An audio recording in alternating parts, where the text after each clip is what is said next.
Okay, so we're going to go through all the Tides of Torment DLC units and just briefly talk about each one and whether they really bring anything new to the roster. Do they fill any holes or weaknesses? Are they just exceptionally cool, or are they just kind of a bit boring? Are they reskins? Are they useless? And what I'll do is line them all up and I'll move them forward if I think they're a good unit, back if I think they're a bad unit, and I guess we'll see what I overall think. This is going to be more from the battle perspective though, not thinking about campaign.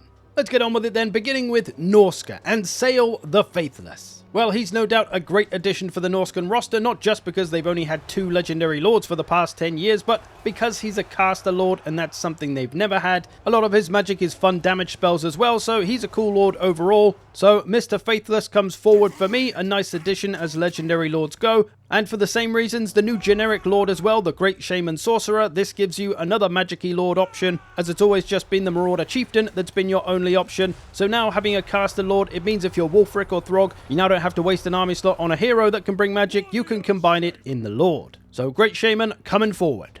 Next, legendary big lad, Bjorg Bearstruck. I'm a big fan of big tanky heroes, so this one's naturally a winner for me. Plus, who isn't going to love a big Viking berserker bear man? He is incredibly tanky and got great survivability, so he's going to have a lot of use in the Norscan roster. Not far dissimilar from the Skin Wolf Werekin perhaps, because he's anti-large and armor piercing. Plus, he has Guardian, so he can act as a bodyguard to whoever your lord is. A very powerful hero. He's of course coming forward. Next, a new generic hero, the Fimir Noble. Now, this one I think is a little too similar to the Fimir Balefiend. His combat stats are better than the Balefiend, but not by much, and the Balefiend brings the magic. He does have some support abilities to help the troops out, but if you bring a caster version, well, they can do that too. So I think this one is too overshadowed by the Balefiend, so his impact on the roster is minimal. Now, Marauder Bearmen of Urslo. I want to love these boys, I really do, but honestly, they just don't really bring enough to the table for me. They are just slightly more tanky Chaos Marauders. In campaign, if Bjorg is in the army, they get some buffs that can make them a bit more useful, like Vanguard Deployment and Fear. But sitting between Chaos Marauders and Marauder Champions, they're kind of just a mid-tier version of those units, and there's Berserkers who are probably a better pick than these, so for that reason, I'm putting them to the back just for not really bringing anything new to the roster, just a slightly stronger version of what's there already. And as you might guess, pretty much the same story with the Great Weapon version. They have armor piercing, which is useful, but you do have Marauder Great Weapons if you really want some cheap armor piercing. You could say these are a little more useful than the regular Bearmen because the Bearmen are overshadowed by Berserkers, and these don't have an armor piercing equivalent in the mid-tier, so as a standalone unit, not that exciting. Under Bjorg Bearstruck, they can be a lot cooler and maybe much more useful, but not talking about campaign, of course, so just straight up go into the back. And then the Regiment of Renown, the Worshippers of the Crow. These are quite literally Nurgle Great Weapon Marauders, just with Swarm of Flies, so not really bringing anything to the roster that the Chaos Marauder Great Weapons or the Bearmen Great Weapons aren't bringing already. So not very impactful on the roster, not really bringing anything new. Get to the back, you bastards. Next, the Kurgan Horseman Cavalry, a light cavalry. At first, I was like, oh god, these are rubbish, where's the heavy cav? Give me some heavy cav. That's what I really wanted to see for Norsca, but you got the dual weapon version and the great weapon version. I actually really like these because they're kind of different and they're a light cavalry that are very powerful, so that means they've got the speed. You just have to make use of devastating flanker and try to flank stuff as much as possible. You can't take charges to the face, they don't have the armor for that, but they do have a pretty big charge bonus, so that devastating flanker really does some good work for them, and I like this approach rather than just giving Norsca some heavy cav and being like every other faction, I guess. So yeah, I really like the approach to cavalry for Norsca. Both of these units coming forward for me.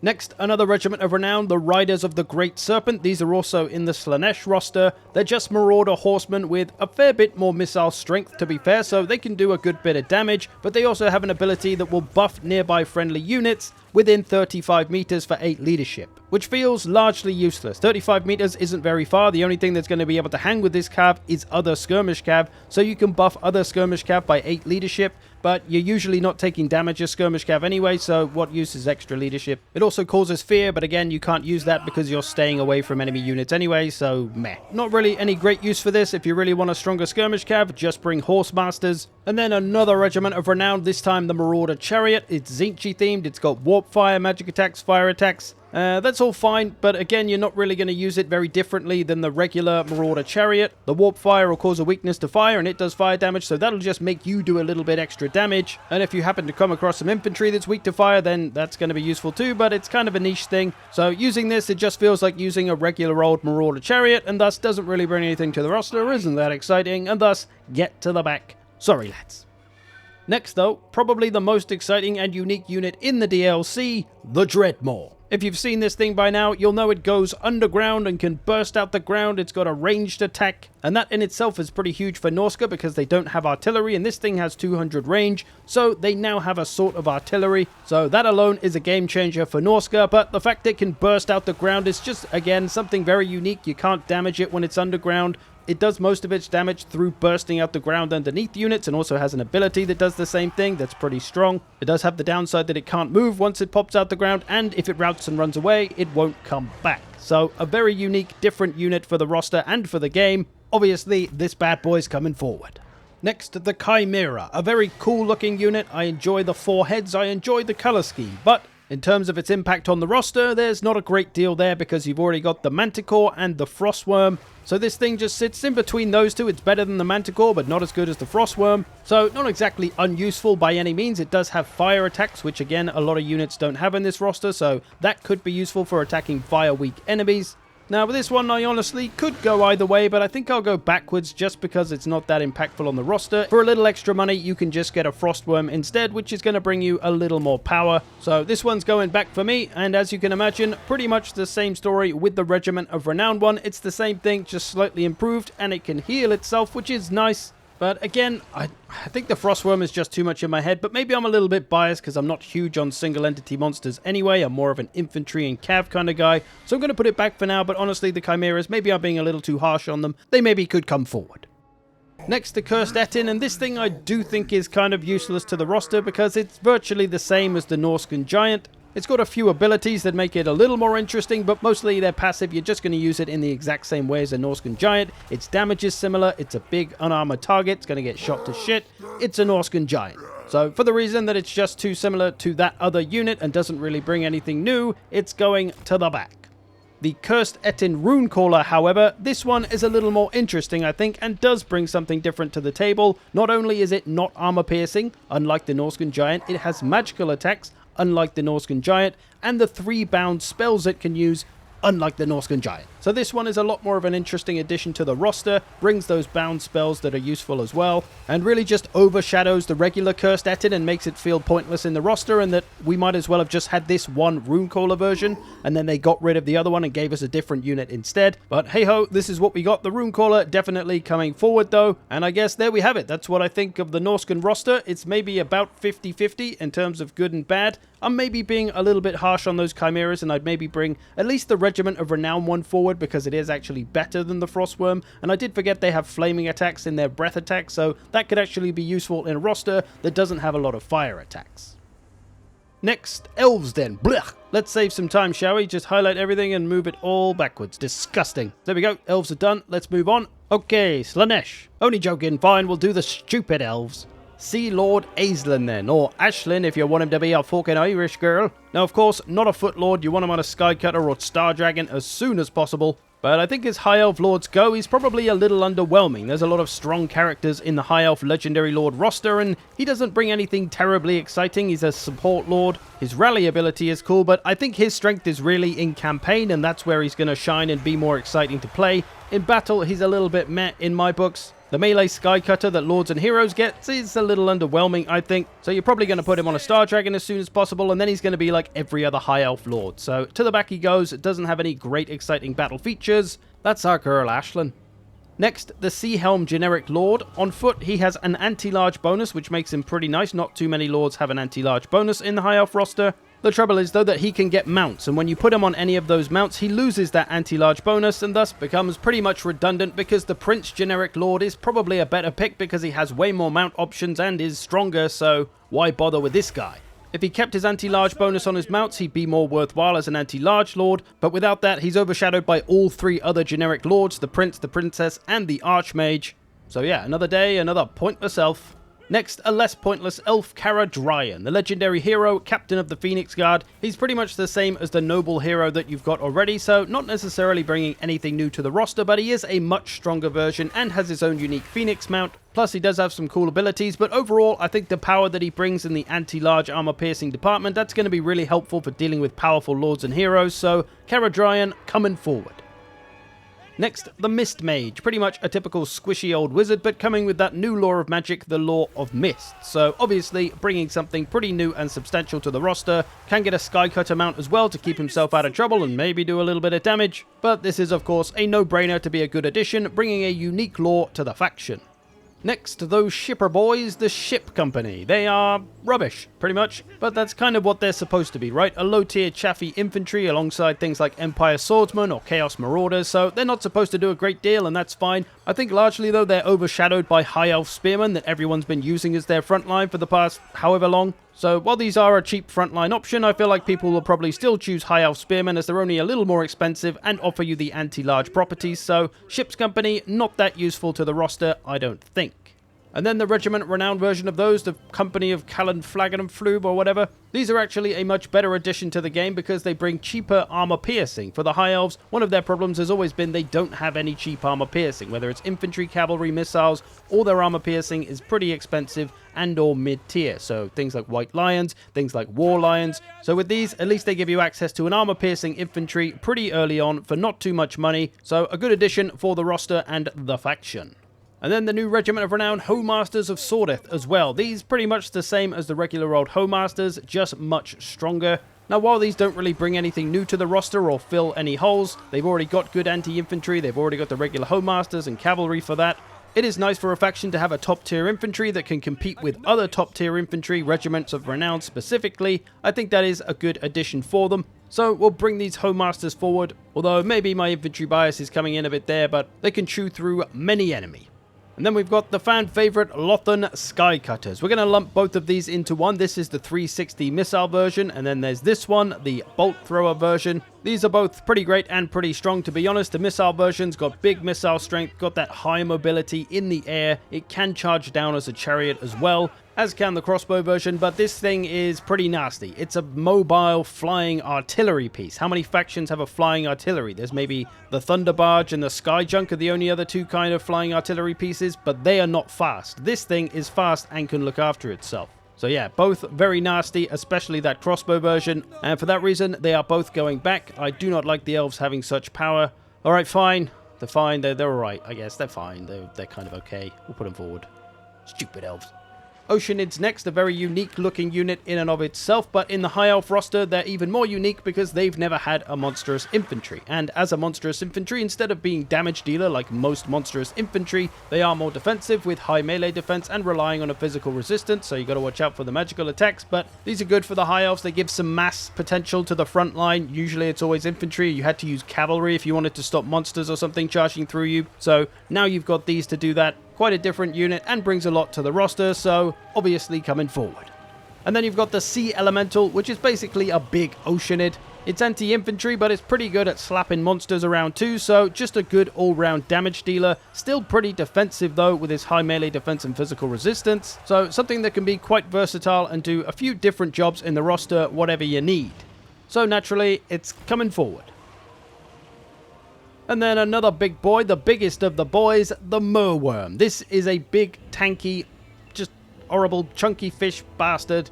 It is armor piercing and anti-large, but I think it will largely focus as a damage soak. It's going to be the center of attention, get everything to go after it, look at it, shoot at it, while the rest of the army can do their work. Something the High Elves have never had before. With dragons, you have to be a little more careful. So this thing, just a big problem for your enemies, and it's as big as a Dreadsaurian, so that makes it cool. It's coming forward. And then the Regiment of Renown version of that, Silac One Eye. Pretty much the same deal, it just has a little magic aura that debuffs enemies a bit, charge bonus and such. Doesn't really feel greatly useful and thus doesn't really make it too different from the regular Merworm, so I feel like we could have done without this one and maybe got some kind of Regiment of Renown Skycutter with fucking Gatling guns on it or something. So Silac One Eye, not really doing enough for me to be needed in this roster or in this DLC. Get over there, big chunker. And with that, it concludes all the High Elf units, and oh Christ, I actually really like the High Elf units, didn't I? Jesus Christ, don't tell anyone. Keep that to yourself. I got a reputation to uphold, alright? But yeah, the High Elves are doing pretty well out of this DLC, I think. Getting a lot of good additions, a lot of useful additions. More so than, I guess, Norsca, at least in my humble opinion. Alright, on to the Nymphos then. Dakala first up. So being a 6-armed snake lady generally gives you a pass for being a cool unit that should come forward. But she is actually a little different than most, having the 3 different stances that you can put her in. You can make her more damaging, you can make her more defensive. It's kind of like Festus, I guess. But it's all about her and making her how you want her to be. So if you want her a little more tanky in the right situation, that could be useful. Or if you want her just to murder infantry, she's got abilities and stuff for that. But she's also pretty damn good at taking on characters as well. So a very strong legendary lord for Slaanesh. And also one that can't be blasted to pieces instantly like Nakari. So she's obviously coming forward. And then we got the new creepiest face in Warhammer 3, the Mask of Slaanesh. Now, similarly to Dakala, she has the 3 different stances you can put her in, and you could argue 2 legendary lords coming out with the same mechanics is a bit meh, but I think she is different enough to be okay. Like, she's more about support, she can buff up your friendly troops, she can debuff the enemy, rather than Dakala, who's just about killing everyone. And I guess with her essentially being a foot lord, the same as Dakala, you could maybe put an argument to put her back, but I think I'll put her forward here, maybe just because Slaanesh hasn't had any legendary lords other than Nakari for a long time, but I'll bring her forward. And then you've got the new Chaos Sorcerer Lord of Slaanesh, a new generic lord. Now, there are already 3 generic lord casters, the Herald, the Demon Prince, and the Keeper of Secrets, but all of those have very low armor. 2 of them are big targets, so a little bit squishy and unreliable. So I think the Sorcerer Lord, while still bringing the magic, also brings some toughness. Now on to the many heroes, beginning with the Druki Anointed. I think this is a pretty nice hero, armor-piercing, anti-infantry, got the magical bound spells as well, so this is your anti-infantry choice of a hero, something they didn't really have before. Can get a couple of useful mounts as well, so this one undoubtedly coming forward. And then the Exalted Hero of Slaanesh. This one a little more tanky, it's got big armor, it's got a silver shield, decent melee defense, doesn't have armor-piercing damage though, although pretty big weapon strength. Can get some mounts that'll give it armor piercing, however, and a chariot mount. So yeah, a little more on the tanky side, something Slaanesh doesn't have too much of in the roster, so gonna be a useful hero with a little more staying power than most of the other heroes. And then local weirdo, Steercar of the Swordsfinar. This guy, I kind of just don't get him. From his weird fucking hair to his creepy fucking face, his eclectic bunch of abilities, I just don't really know what his role is. He seems to be able to do a little bit of everything, so I guess he's just kind of an all-rounder, but yeah, a bit weird. He does have some cool abilities, but I think overall because there's 2 other heroes which are a little more clearly defined, I feel he's somewhat overshadowed by them or something. I don't know, I just don't like him. He's going back. Maybe he's got some redeeming campaign abilities or something, but it's a no from me. On to infantry then, Slangors, Slaanesh's Beastmen unit, as all monogod units apparently have to have. Overall, they're fine, not really bringing anything hugely to the roster. It's pretty stacked in the infantry department for Slaanesh anyway. It's cool that they can get pretty damn fast with one of their abilities. They can put them up to like 60 speed or something. But if you want something fast and hard hitting, you've already got Forsaken in the roster. If you want something tanky, you've got Chaos Warriors. If you want something armor piercing, you've got Demonettes. So not a huge place for these here. I'm going to put them back for those reasons. And then we've got the Devotees of Slaanesh, and pretty much the same story here, I think. They're fine, they're not a bad unit by any means, but there's just a lot in this roster doing stuff that they're already doing and doing it better. These are a nice combination of damage dealer and slightly more tankiness, maybe. Whereas, you know, Chaos Warriors, they're more tanky, Demonettes, they're more damage dealer, so these are somewhere in the middle. Fine as a mid-tier unit by all means, but just not greatly impactful to the roster, I think. Again, just a stacked infantry section. So to the back of the bus, they go. Next, a wholly different story in the Devotees of Slaanesh with crossbows. These are, of course, a huge addition to Slaanesh. They've never had good, reliable anti-large in the army. They've only got like a squishy cav and some crappy spears. So, with missiles being one of the strongest forms of anti-large in the game, this is absolutely huge for them. So, a no-brainer to come forward. Could be the most game-changing unit in the DLC. And then we've got a new chariot regiment of renown, the Heralds of Excess. Largely, it's a chariot, and a chariot does chariot things, so it's a chariot, boring chariot. It has perfect vigor, so it'll never get tired, and its stats will never wane, but other than that, pretty unexciting. They've already got a ton of chariots, doesn't really do anything for the roster. Shut up. Snake Men, though, pretty freaking cool. Champions of Slaanesh. These are very not far dissimilar, that's not good English, but not far dissimilar to the Fiends of Slaanesh, just something that hits hard, anti-infantry, armor-piercing, very quick. But they are considerably better, considerably more expensive, so overall just a nice addition to the roster. Doesn't really do anything differently, just more power here. But you know, it's Slaanesh, everything's quick and hits hard, that's how pretty much most of the army works, and how Slaanesh works in bed. So they're coming forward. And then there's a regiment of renown version, the Pleasure Guard, Pleasure Boys, Pleasure Chaps probably. So these are virtually the same as the previous unit, they just have unbreakable and unyielding assault, so they're just more killy than the previous version. Not really that different, maybe could have been a little more exciting. Maybe they could have had Stalk or Vanguard deployment or something. So for largely not being different enough from their original version, I'm going to put them back, I think. Also, kind of because of the next unit as well, the Pleasure Seekers. These are a cavalry unit that hit like a monster truck full of tanks and trains. What? They're a very strong unit, they seem to smash all other cavalry, even anti-large cavalries, despite not being anti-large themselves. Plus, they can kill off infantry like there's no tomorrow, of course, so they're kind of doing the same thing as the champions of Slaanesh, and that's why that last unit is, you know, they're kind of made redundant by these almost, because they're about the same price. So even though they don't really bring anything new to the roster, because Slaanesh has a lot of fast, hard-hitting stuff, these are just incredibly strong and thus a good addition for the faction. And lastly, the Praetons. The regular Praeton kind of seems like it should be able to take on monsters with its armor piercing and anti-large bonus, but it's actually not very good at that, but is great at taking on cav and using its ability that allows it to be punched in the face a lot and gives back damage with melee reflection. Could do the same thing to infantry, maybe monstrous infantry as well. So it's quite different in itself, and it adds to the anti-large of the Slaanesh roster, which it needs, so I think it's a good addition for them overall and a cool little different unit. And pretty much the same story with the Regiment of Renown version, but this I like because it actually can hide in a forest, and that's something that most flying units aren't able to do. So you can launch some stealthy little attacks with this thing, and although its usage is going to be pretty similar to the regular Praeton, that I think makes it fun and different enough in itself. And with that, we conclude the Slaanesh units, and all of the units actually, and it looks like I mostly like the Slaanesh editions, although a lot of things with Slaanesh, it's all the same. It's just fast, it hits hard, it has devastating flanker. It's hard to do anything different with them, but I think they've done a fair job with some of these units. I feel like maybe I'm being a little bit hard on old Striker, and I should put him forward for being a legendary hero. Maybe there's something I'm missing with him, but fuck the weirdo, he's over there.